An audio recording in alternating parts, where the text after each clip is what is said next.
My name is Kashonda Geiger, and I'm a mental health advocate here in Charlotte. I'm starting my own series, The Stay Code, to push the movement of normalizing conversations on mental health and suicide prevention. I'm not sure what will come of this, but we may be able to save a child or adult from deciding to end it all. I have been there, and every person I interview represents a part of my life that enabled me to stay. And I want to share that with you. Their messages, their advocacy, and their goals are all impactful and could be what someone else needs to hear to keep going. This is The Stay Code.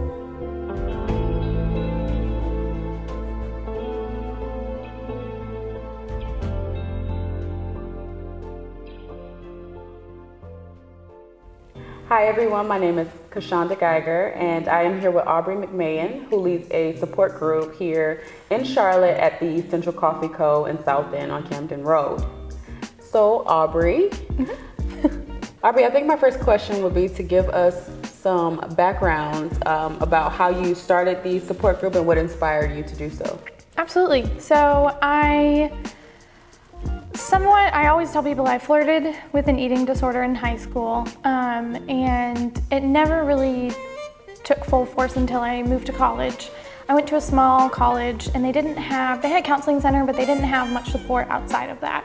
And so with that change, my eating disorder kind of, took hold of me, and that was my main focus. It wasn't college, it was my eating disorder. And so the university that I went to had a policy where if you're told to seek a higher level care of treatment, they pull your housing and kick you off campus because they don't want the liability for you to die, and they knew about it. That's just kind of how I interpreted it. It's in their policy. So inevitably, my sophomore spring break of college, I moved into a treatment center, and then at that point I was in treatment for about 4 months, and I came home to the Charlotte area. I grew up in Mooresville, so I came home to the Charlotte area and moved to Charlotte and kind of realized that besides my therapist, I really didn't have much support. I had a couple friends that I had met in treatment, but other than that, I was on my own. So my therapist urged me to join a support group, so I tried out a few, but never really felt quite comfortable and like I could be myself.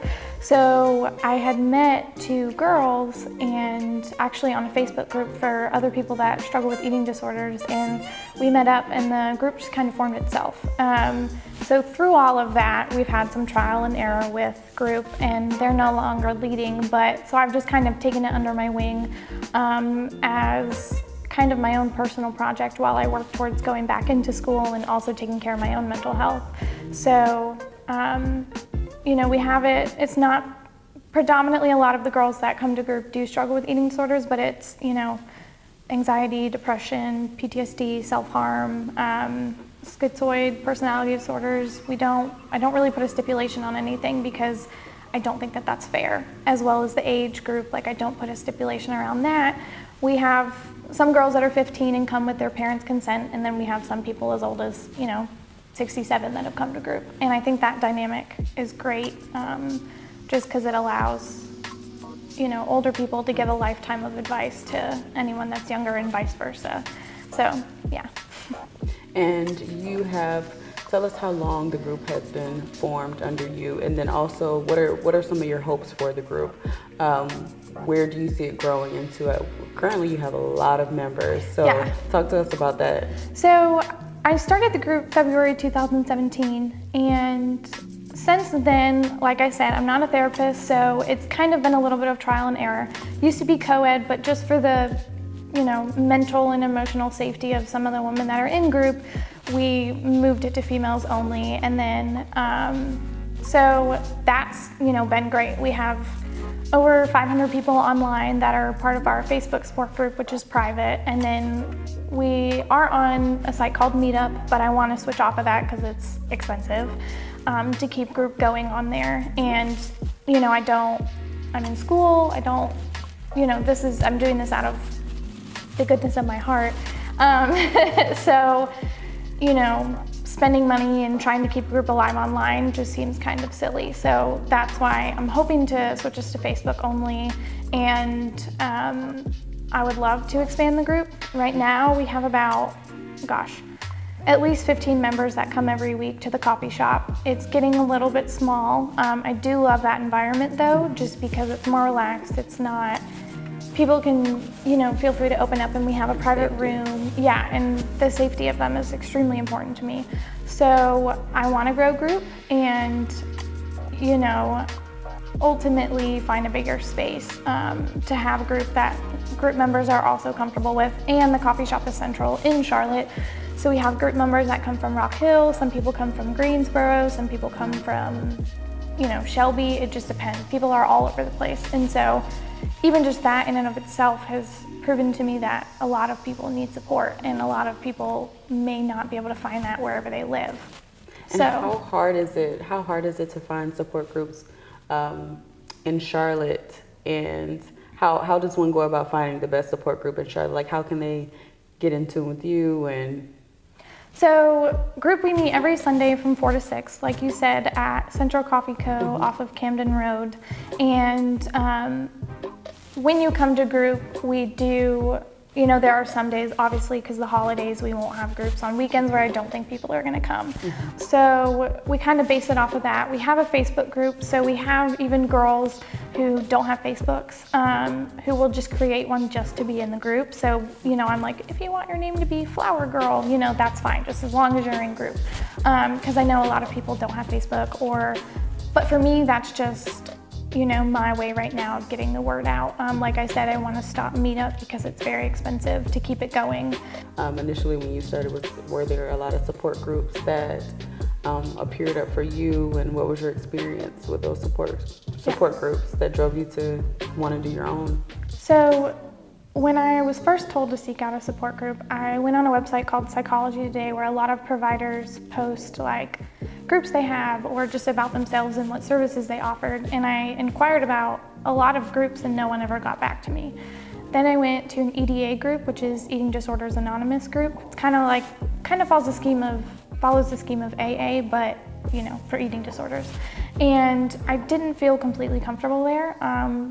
Just a few of the ways that they ran group were, I just didn't feel safe. I didn't feel like I can fully express myself and be myself. So that, I think, is extremely important with finding the group. And that's why, to be honest, with forming group, I just kind of based it off of things that helped me feel safe and as the leader, and it turns out that that helps a lot of people. Coffee shops are such like a general place for everyone, whether it's a business meeting, you're studying, you're just getting coffee, you're there with family or friends. It's a low-key environment where you don't feel like you have to act a certain way, whereas if it's held in a church or something, that can be a little bit more intimidating to a group. And we're also open to the LGBTQ community, and a lot of times they may not feel comfortable meeting in churches or anything like that. So we try to adapt and keep everyone safe and feeling like they belong and that they're able to be themselves in that group. And that's why we also have a private room, which I think is important too. And just in terms of finding groups, honestly, Google search. Every time someone new comes to group, I ask them, how did you find group? A lot of people have said Meetup. Google searches, some providers in the area know about me and know about the group, so they've recommended it as well, which is awesome. And so pretty much, yeah, just word of mouth. I do my best to try to get the word out. A lot of events, any mental health events that you see are walks, like the National Eating Disorder Association has a walk, the American Foundation for Suicide Prevention has a walk that they hold in Charlotte. Unfortunately, I'm not able to do a booth at those because they cost money. They cost, at least $100, $200 just to have a booth there, and me being, doing this by myself, I'm not able to do that. So just looking online and asking people or providers, if you see any providers, asking them, or local treatment centers oftentimes have resources. So that would be the best way, or just come to group. So I understand it's great to have great support when you're talking about mental health and people going through different illnesses or issues with mental health. So how can someone's family be of a better support to them? Or how can someone's family, even someone you've experienced at group, how can someone's family be a part of helping them and being supportive? I think a lot of times it can get a little bit iffy with family support. A lot of families, let's say your daughter comes to you and is like, I have an eating disorder. It's a lot harder for you to swallow that pill than it is if it was your friend's daughter. And so from what I've experienced, most people's family members just want to fix them. That's the word. They want to fix them and make it better and go away and move on, which in all reality, like you didn't develop a mental illness overnight, so it's not going to, go away overnight. And you have to realize that recovery from any mental illness, whether that be substance abuse or, a drug addiction or an eating disorder or even just anxiety and depression, there will be ups and downs in that. And I think that's hard for a lot of family members to understand because you just want so badly for that person to recover and be done with it and you can move on. And that's not, like I said, the reality of it. So I think just being mindful of that, and also for me, myself, not policing that person in a sense where you're like, how are you doing? Or, why aren't you eating? I saw you didn't eat. Just don't, because then that person may take it as feeling attacked and feeling like they're doing wrong when, they're just trying to get through the day. And I think also for family members, just, even if you have, for me personally, having Friday nights we order pizza and watch a movie, and we can also, that opens up the table to how was your week? Is there any way I can support you differently this week? Is there anything I did that wasn't helpful? Just trying to keep an open conversation and non-judgmental, and also don't blame that person for, being a certain way. So I think that's helpful. And a lot of family members, practice takes perfect. You may say something wrong and that's okay. You just, I also advise people to get a therapist too, even if it's just your daughter that's struggling with an eating disorder. It affects everybody. So you're more than, justified and right in getting a therapist, or at least having a close friend where you can talk to and get advice. And, I think many people that struggle with mental illness, it's so hush-hush because it's so put out as you're a bad person for struggling. Stigmatized. Yeah, and when in all reality, it shouldn't be that way. Once you're more open about it, in group we've had people, we start with intros and you talk about what you struggle with, and 2 people had sat next to each other and said that they struggled with bipolar disorder, and then they high-fived each other, which I just love because yes, you're struggling with someone or something that really, really sucks, and yet you're finding joy and solidarity in that and knowing that you're not alone. And I think normalizing that conversation. Yeah, absolutely. Normalizing it and, saying, whether or not you're on psychiatric meds, we talk about that too, and there's nothing wrong with it. You're just, one of my favorite quotes is, I will not apologize for the ways in which I choose to survive. And I think that that's extremely important to remember because at the end of the day, that's all you're doing is you're trying to survive. And so family members, I think, also need to remember that too. You're trying to keep your kid alive and they're trying to keep themselves alive. You're doing the best you can. You will have hard days and you should see a therapist. So in closing, I'd like to know, what message would you like to leave with young women who are needing support in Charlotte? I think ultimately it's hard to come to terms with the fact that you might be struggling, and I guess to, just generalize it is be brave. Whether that's taking the step to talk with one of your parents or a friend at school or a counselor at school, all of that is one step closer to getting you help. And there's no shame in struggling. Like I said, everyone does. Whether or not they'll admit that, that's on them. And I think for a lot of girls in the Charlotte area, as I've learned, they do need support and they don't know where to go. And so I think just being open, and even I'm I like to kind of cater to new people that come to group and their needs.